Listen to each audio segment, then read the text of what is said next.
that we have to talk about equality and fairness, political and economical, housing, healthcare, and everything.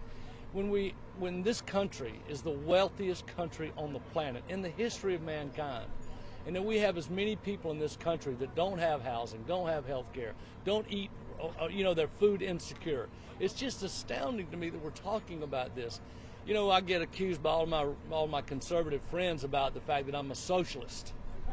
And I tell them, I said, you know what? America has become a socialist country in that we're socialist as it relates to the wealthy.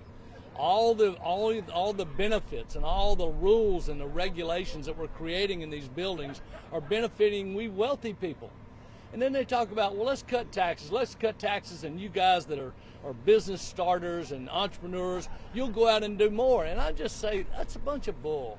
We people can't help ourselves. We start companies, we grow companies, we hire people. It's a genetic trait that we can't stop it. And so giving me a tax break does not make me a harder working, more effective, more efficient business guy. That's just who I am. And don't ever forget the fact that I was born a white guy. Being born a white guy in this country is a huge benefit, and it's not talked about enough. But those are the kinds of things we have to concentrate on. We have seen over and over again the need to reform our system, our tax system, in every way possible. And we have seen how urgent it is. We've seen year after year since the start of the pandemic, billionaires' personal wealth boom and corporations post record profits while workers, every single day, workers who are working 2 and 3 jobs are just barely surviving. The richest 1% of Americans own more than 30% of our country's wealth.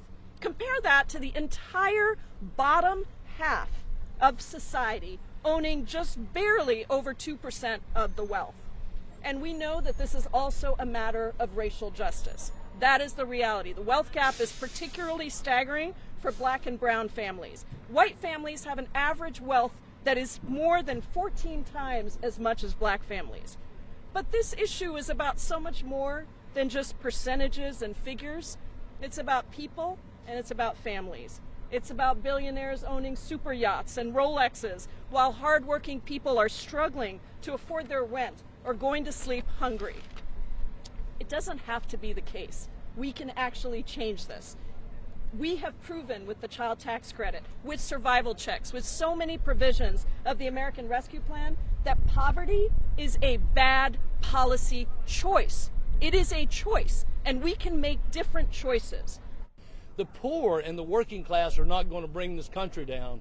It's the wealthy that'll bring the country down. Sooner or later, the working class are going to get sick and tired of what's going on in America, and they're going to rise up, as they should.